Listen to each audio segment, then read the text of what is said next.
अस्सलाम वालेकुम grade 9 students, उम्मीद है अब सब खैरियत से होंगे।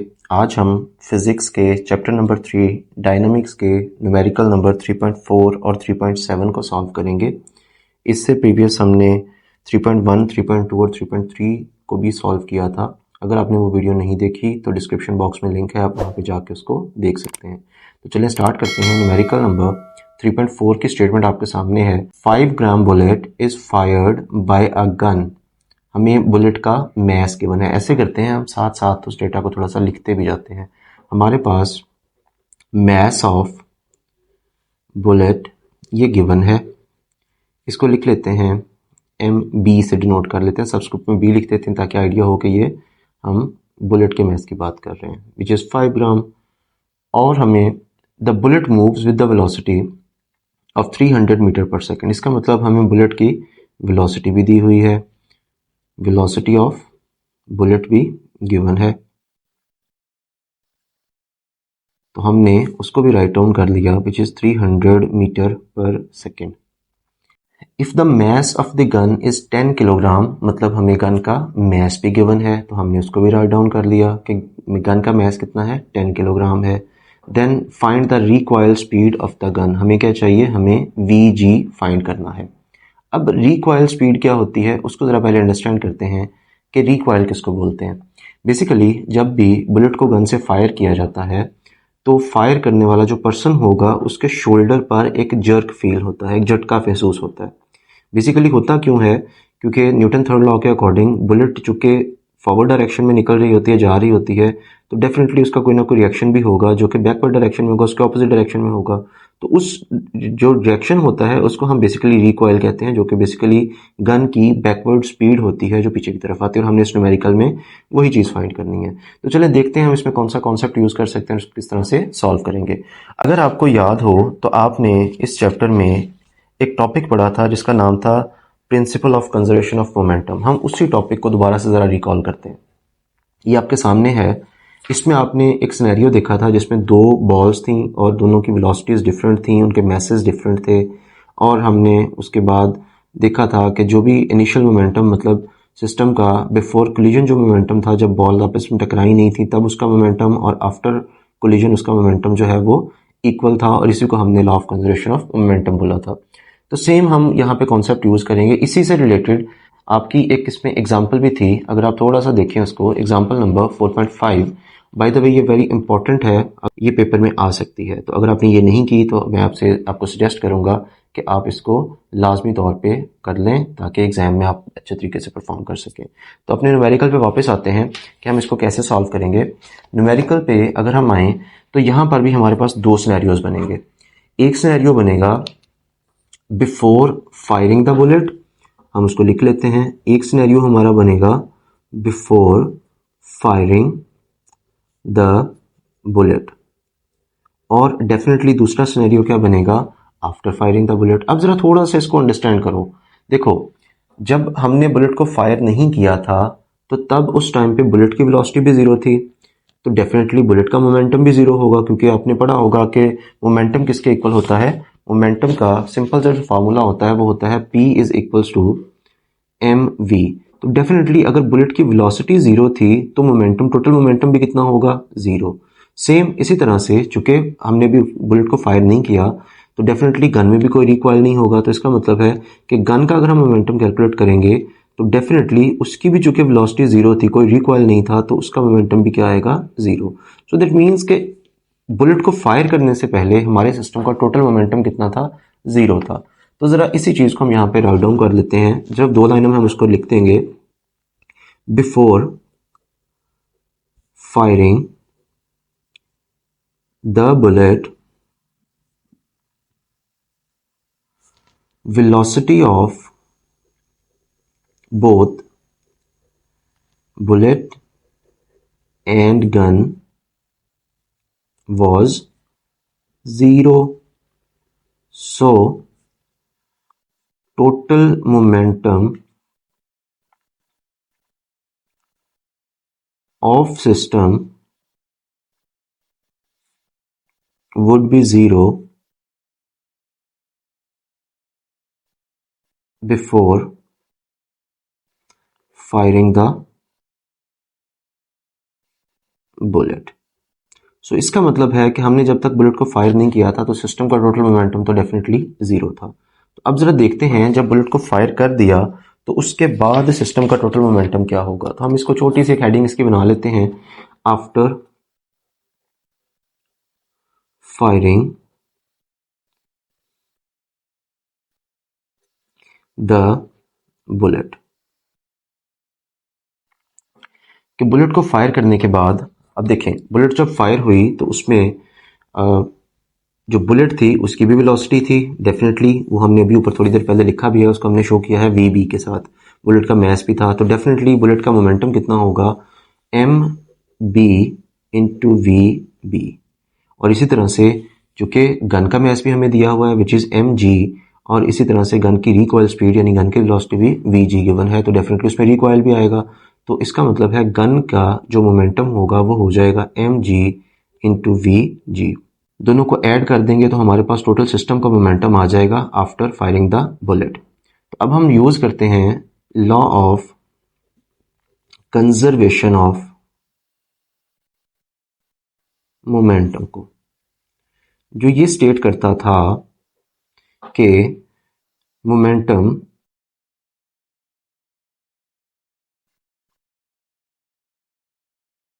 Before firing must be equals to momentum after firing।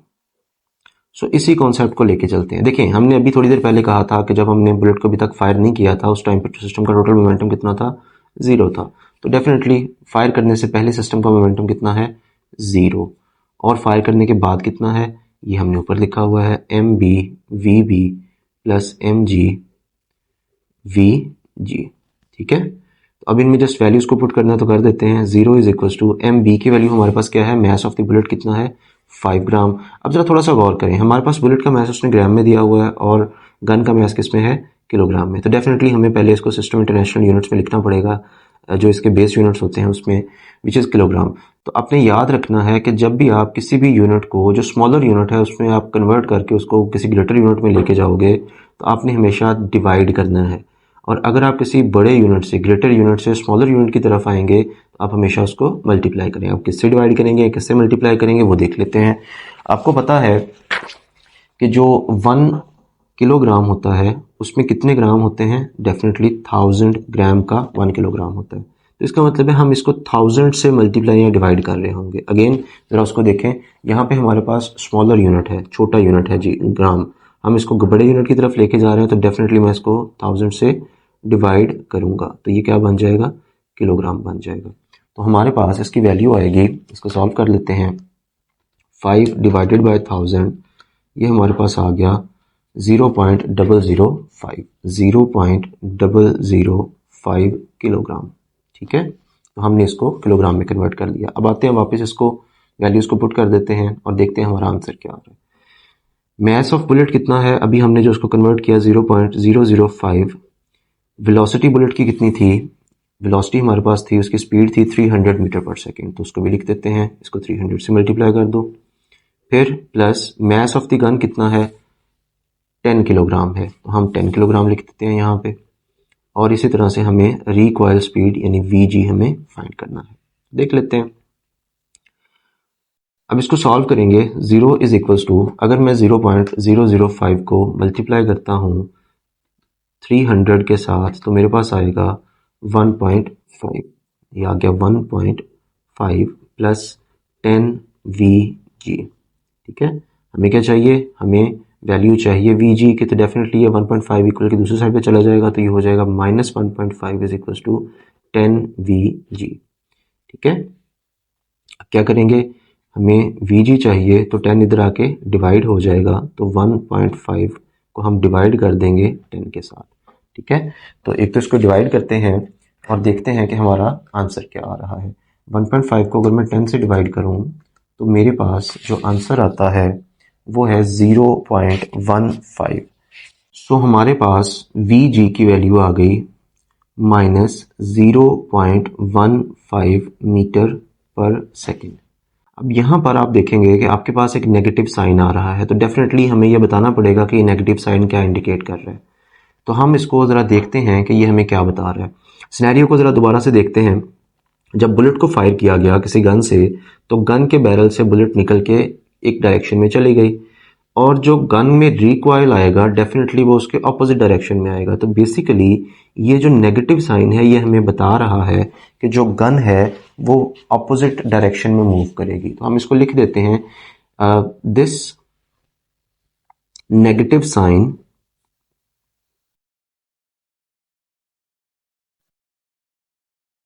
indicates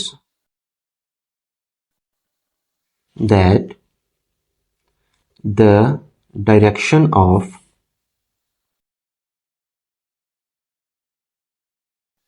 motion of the gun will be opposite to the bullet. So gun will move in backward direction. ठीक है, तो ये आपका न्यूमेरिकल कंप्लीट हो गया, और यही रीज़न है जो नेगेटिव साइन आया है, यही रीज़न है कि आपके शोल्डर पर आपको जर्क फील होगा जब आप किसी भी गन से बुलेट को फायर करेंगे। नेक्स्ट मूव करते हैं हम न्यूमेरिकल नंबर 3.7 पे। न्यूमेरिकल नंबर 3.7 की स्टेटमेंट आपके सामने है। इसको ज़रा रीड करते हैं और समझते हैं कि इसमें हमने क्या फाइंड करना है। उसने लिखा, अ cyclist weighing 55 kilogram rides a bicycle of mass 5 kilogram. इसका मतलब हमें यहाँ पे दो मैसेज दिए हुए हैं। एक साइक्लिस्ट है जो किसी साइकिल को चला रहा है, उसका अपना मैस कितना है 55 किलोग्राम, और उस बाईसाइकिल का साइज मैस कितना है 5 किलोग्राम। तो डेफिनेटली टोटल मैस कितना हो जाएगा 55 प्लस 5 किलोग्राम, तो ये हो जाएगा 60 किलोग्राम। तो हम साथ साथ लिखते भी जाते हैं कि हमारा टोटल मैस कितना बन रहा है। तो हमें सबसे पहली जो चीज़ गिवन है वो ये है टोटल मैस, और वो क्या होगा 55 plus 5 which is basically 60 kilogram. तो हमें एक जो चीज़ में दे दी है वो हमने लिख लिया। He starts from rest. उसने क्या किया, उसने रेस्ट से स्टार्ट किया। He starts from rest. उसने जब स्टार्ट किया तो वो रुका हुआ था। डेफिनेटली उस टाइम पे उसकी इनिशियल वेलोसिटी कितनी थी, इनिशियल वेलोसिटी हमें दी हुई है जिसको हम वी आई से डिनोट करते हैं, वो कितनी है 0 meter per second. Then he applies a force of 90 newton. तो उसने क्या किया, एक फोर्स उसने अप्लाई की उनके पैडल के ऊपर, तो वो कितनी थी 90 न्यूटन की। कितनी देर तक उसने फोर्स अप्लाई की 8 सेकेंड के लिए। तो हमें जो टाइम दिया हुआ है वो कितना है 8 सेकेंड। ठीक है, then he continues at a constant speed. Definitely 8 second के बाद उसने कोई ना कोई तो स्पीड अटेन कर ली होगी। तो हम चूंकि इनिशियल स्पीड उसने हमें दे दी है, तो हम ऐसा करते हैं उसको स्पीड को फाइनल वेलोसिटी कह देते हैं, वी एफ से उसको डिनोट कर देते हैं। हमें नहीं पता वो कितनी है, लेकिन डेफिनेटली उसने कोई ना कोई यहाँ पे वेलोसिटी जो है वो अटेन कर ली होगी, तो हम उसको वी एफ कह देते हैं। ठीक है, तो उसने वी एफ वेलोसिटी अटेन कर ली, जो हम बाद में कैलकुलेट भी कर लेंगे।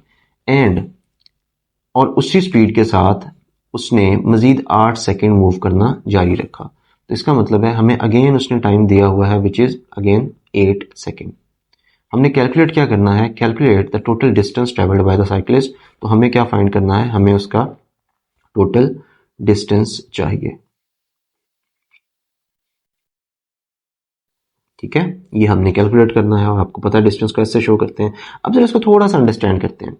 ये जो आपको डेटा सेट एक दिया हुआ है, ये समझ लें कि ये हमारा एक अलग से एक सेपरेट पार्ट हो गया। इस डेटा सेट के लिए हम डिस्टेंस फाइंड करेंगे जिसको हम S1 कह देते हैं। ठीक है, तो इसका मतलब है यहाँ तक मुझे S1 चाहिए होगा, ये मैंने फाइंड करना है जो डिस्टेंस है।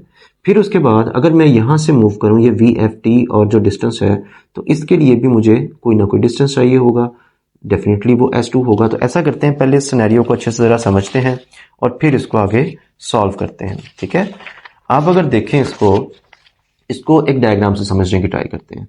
देखें, आपके पास सपोज करो कि एक साइकिलिस्ट था, वो कोई सी भी पॉइंट ए के ऊपर खड़ा था। ये उसका पॉइंट ए है। यहाँ से हमें दो चीज़ें दी थी, एक तो साइकिलिस्ट का अपना मैस था और दूसरा साइकिल का वेट था। तो हमने दोनों मैसेज को ऐड किया तो टोटल मैस आ गया। अब उसने यहाँ से स्टार्ट किया, कितनी फोर्स के साथ उसने स्टार्ट किया साइकिल को चलाना, फोर्स हमें दी हुई थी विच वाज 90 न्यूटन। और कितनी देर तक उसने चलाया, टाइम भी हमें गिवन था 8 सेकेंड, और 8 सेकेंड तक वो चलता रहा तो डेफिनेटली उसकी इनिशियल स्पीड जो कोई रेस्ट पे था तो वो इनिशियल स्पीड उसकी जीरो होगी। जीरो से उसने मूव करना आहिस्ता आहिस्ता स्टार्ट किया तो उसकी स्पीड भी डेफिनेटली बढ़ना स्टार्ट हो गई। हमने देखा कि 8 सेकेंड तक उसने यहाँ से लेकर पॉइंट बी तक कोई ना कोई तो डिस्टेंस ट्रेवल किया होगा। तो हमें सबसे पहले तो वो S1 फाइंड करना है, ठीक है, ये पहले पार्ट के लिए। फिर पॉइंट बी पर पहुंचकर जो भी उसकी वेलोसिटी थी, जो भी उसकी स्पीड बनी पहले 8 सेकंड के बाद, उस स्पीड को उसने मेंटेन किया और उसी स्पीड से मजीद उसने कितनी देर मूव किया, 8 सेकंड तक मूव किया। इसका मतलब यहाँ पर उसकी कोई ना कोई तो स्पीड बनी होगी, ठीक है, वो भी हमें कैलकुलेट करनी पड़ेगी। और एंड पे वो किसी थर्ड पॉइंट सी के ऊपर पहुंच गया, ठीक है। तो हमने बताना है कि उसने पॉइंट ए से लेकर पॉइंट सी तक टोटल कितना डिस्टेंस ट्रेवल किया। तो डेफिनेटली हम पहले पॉइंट ए से बी का डिस्टेंस फाइंड करेंगे S1, फिर पॉइंट बी से सी तक का डिस्टेंस फाइंड करेंगे S2। जब ये दोनों डिस्टेंसेज आ जाएंगे, इनको ऐड करेंगे तो हमारे पास टोटल डिस्टेंस आ जाएगा जो कि इस क्वेश्चन में हमसे रिक्वायर्ड है। तो इसको ज़रा सॉल्व करते हैं और देखते हैं कि इसको हम किस तरह से सॉल्व कर सकते हैं। अगर आप दोबारा से इस डेटा पे आएँ जो हमें गिवन है, हम ऐसा करते हैं, पहले इस सेट ऑफ डेटा को देखते हैं। इसमें हमें मैस गिवन है जिसको हम m से डिनोट करते हैं। इसमें हमें इनिशियल स्पीड गिवन है 0 मीटर पर सेकेंड, फोर्स हमें दी हुई है, टाइम हमें दिया हुआ है, और हमने क्या कैलकुलेट करना है, S1 कैलकुलेट करना है, मतलब डिस्टेंस कैलकुलेट करना है इसके लिए। अब डिस्टेंस के लिए आपको याद होगा कि हमने 3 इक्वेशंस ऑफ मोशन पढ़ी थी, जिसमें जो फर्स्ट थी वो थी VF is equals to VI plus AT, दूसरी थी S is equals to VIT plus 1/2 AT square, और थर्ड वन थी 2AS is equals to VF का स्क्वायर माइनस VI का स्क्वायर। अब हमें क्या चाहिए, हमें S चाहिए। तो इसका मतलब हम या तो इक्वेशन नंबर 2 को यूज़ कर सकते हैं या फिर हमारे पास इक्वेशन नंबर 3 की चॉइस है। तो देखते हैं हमारे पास ज़्यादा सूटेबल कौन सी है। अगर आप अपने डेटा सेट को देखें तो आपको नज़र आएगा कि हमें यहाँ पर VF नहीं दिया हुआ, वो तो हमें सेकंड पार्ट में जाकर खुद से फाइंड करना पड़ेगा। इसका मतलब है कि हमारी ये जो इक्वेशन नंबर 3 है ये भी आउट ऑफ द क्वेश्चन हो गई, ये हम इसको यूज़ नहीं कर सकते अभी। तो डेफिनेटली हमारे पास इक्वेशन 2 बची है, हम इसको यूज़ किया जा सकता है। लेकिन इसमें भी इशू ये है कि हमने अगर S फाइंड करना है तो हमारे पास VI तो गिवन है, टाइम भी गिवन है, लेकिन हमारे पास एक्सेलरेशन नहीं है। इसका मतलब पहले मुझे किसी तरह से एक्सेलरेशन को कैलकुलेट करना पड़ेगा, देन मैं इस इक्वेशन को यूज़ करूंगा तो मेरे पास S की वैल्यू आ जाएगी। तो देखते हैं कि हम किसी तरह से क्या एक्सेलरेशन फाइंड कर सकते हैं। जो हमारे पास डेटा गिवन है उसको ज़रा चेक करते हैं। यहाँ पर देखें तो हमें मैस भी दिया हुआ है, हमें फोर्स भी दी हुई है। तो इसका मतलब है कि न्यूटन सेकंड लॉ के अकॉर्डिंग मैं एक्सेलरेशन तो बहुत आराम से फाइंड कर सकता हूँ। तो चलें करते हैं उसको पहले फाइंड, और उसके बाद हम सेकंड इक्वेशन ऑफ मोशन को यूज कर लेंगे। So by using F is equals to ma, force हमें दी हुई है 90 न्यूटन और टोटल मैस हमारे पास था 60 किलोग्राम, और यहाँ पर a हमें चाहिए। 60 इधर a के साथ मल्टीप्लाई हो रहा है, इक्वल की दूसरी साइड पे जाएगा तो यहाँ पर डिवाइड हो जाएगा। तो इसका मतलब है a की वैल्यू हमारे पास आएगी, अगर हम कैलकुलेटर से उसको सॉल्व करें तो 90 डिवाइडेड बाय 60 हमारे पास आएगा 1.5। तो हमने एक्सेलरेशन की वैल्यू यहाँ से कैलकुलेट कर ली, which is 1.5 metre per second square. तो अब हम इस एक्सेलरेशन को यूज़ कर सकते हैं अपने फर्स्ट पार्ट के लिए या फर्स्ट पॉइंट के लिए, पहले 8 सेकेंड के लिए जो डिस्टेंस उसने कैलकुलेट किया उसको फाइंड करने के लिए। तो करते हैं यूजिंग, अभी हमने थोड़ी देर पहले डिसाइड किया था कि हम second equation of motion use करेंगे। तो S is equal to VIT plus 1/2 AT square. तो S हम कौन सा फाइंड कर रहे हैं, S1 फाइंड कर रहे हैं, ठीक है। VI इनिशियल स्पीड हमें उसने कितनी दी, उसने कहा था कि उसने रेस्ट से स्टार्ट किया, दैट मीन्स कि उसकी स्पीड कितनी है, 0 है। तो हम यहाँ पे उसको पुट कर देते हैं, 0 इंटू कितने सेकंड के लिए उसने मूव किया था, 8 सेकंड के लिए, तो हम इसको 8 लिख देते हैं, प्लस 1/2 एक्सेलरेशन की वैल्यू अभी अभी हमने कैलकुलेट की 1.5, तो उसको यहाँ पे लिखते हैं। टाइम हमारे पास है 8, तो उसको लिख देते हैं, 8 का स्क्वायर आ जाएगा। सो S1 मेरे पास आ गया 0 प्लस 1/2 1.5, और 8 का स्क्वायर कितना होता है, 64। सो S1 की अगर हम वैल्यू कैलकुलेट करें तो हमारे पास आएगा 64 मल्टीप्लाई बाय 1.5 डिवाइडेड बाय 2। तो हमारे पास जो डिस्टेंस आएगा वो आएगा 48 मीटर्स का। ठीक है, तो इसका मतलब ये है कि उसने पहला जो हमारा सेट ऑफ गिवन डेटा था उसके अकॉर्डिंग हमने डिस्टेंस फाइंड कर लिया विच इज 48 मीटर्स। ठीक है, अगर हम दोबारा से उस डायग्राम को देखें जिसको हम देख के समझ रहे थे, तो इसका मतलब हमने यहाँ से पॉइंट ए से लेकर पॉइंट बी तक का डिस्टेंस कैलकुलेट कर लिया है, और अब हमारी बारी है कि हमने पॉइंट बी से लेकर पॉइंट सी तक का डिस्टेंस देखना है कितना बनेगा।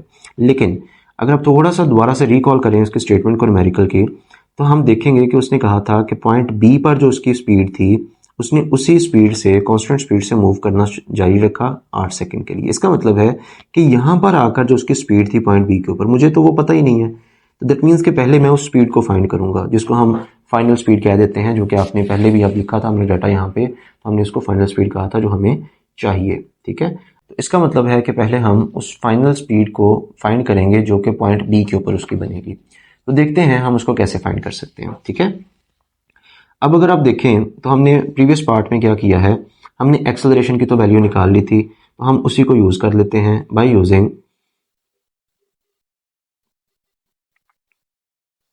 a is equals to vf minus V I divided by T. क्योंकि आपने जब एक्सेलरेशन का फॉर्मूला पढ़ा होगा तो आपने देखा होगा एक्सेलरेशन क्या होता है, time rate of change of velocity.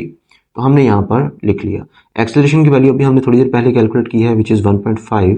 V F हमें चाहिए, वी आई उसने बताया हुआ है कितना है 0, और टाइम हमें पता है कि 8 सेकेंड है। ठीक है, तो यहाँ से हम वी एफ की वैल्यू कैलकुलेट कर सकते हैं। 1.5 is equal to V F over 8। 8 इधर डिवाइड हो रहा है, उधर जाके मल्टीप्लाई हो जाएगा, तो ये आ जाएगा 1.5 मल्टीप्लाई बाय 8। तो हमारे पास जो फाइनल वेलोसिटी आएगी उसका आंसर है 1.5 मल्टीप्लाई बाय 8 12। तो हमारे पास जो फाइनल वेलोसिटी बनी वो बन गई 12 मीटर पर सेकेंड। ठीक है, ये वो वेलोसिटी है जो उसके साइक्लिस्ट के इस पॉइंट बी के ऊपर है। तो इसका मतलब अब ये इसी वेलोसिटी से आगे मूव करेगा मजीद 8 सेकेंड के लिए। अब हम देखते हैं कि हमने इस बी से सी तक पॉइंट का जो डिस्टेंस है वो कैसे कैलकुलेट करना है। तो उसके लिए बहुत सिंपल सा फार्मूला जो आपने बहुत दफ़ा इस्तेमाल किया हुआ, हम उसी को यूज़ करेंगे by using s is equals to v multiply by t। s कौन सा है, s2, क्योंकि s1 हम ऑलरेडी कैलकुलेट कर चुके हैं। v कौन सा हम लेंगे, ये vf वाला जो अभी अभी हमने कैलकुलेट किया, क्योंकि वो इसी वेलोसिटी से इसी स्पीड से आगे मूव करेगा। सो ये आ जाएगा 12 मल्टीप्लाई बाय कितनी देर के लिए उसने मूव करना है, मजीद 8 सेकेंड के लिए। तो हमने जो डिस्टेंस फाइंड किया वो है 12 मल्टीप्लाई बाय 8, हमारे पास आंसर आएगा 96। तो इसका मतलब है कि उसने मजीद 96 मीटर का डिस्टेंस ट्रैवल कर लिया। लेकिन न्यूमेरिकल में तो हमसे पूछा गया था कि टोटल डिस्टेंस बताना है हमने, सो हमने दोनों पैचेस का डिस्टेंस फाइंड कर लिया है। अब हम यहाँ से इसका सिंपली टोटल डिस्टेंस लिख सकते हैं। s किसके इक्वल होगा, s1 प्लस s2। तो इसका मतलब है कि s हम कैलकुलेट कर सकते हैं। s1 हमने कितना निकाला था 48, और s2 कितना है 96। तो इसका मतलब है टोटल हमारे पास जो डिस्टेंस आएगा वो आएगा 48 प्लस 96 विच इज़ 144। ठीक है, तो इसका मतलब है साइक्लिस्ट ने पॉइंट ए से स्टार्ट करके पॉइंट सी तक जो टोटल डिस्टेंस ट्रेवल किया है वो है 144 मीटर।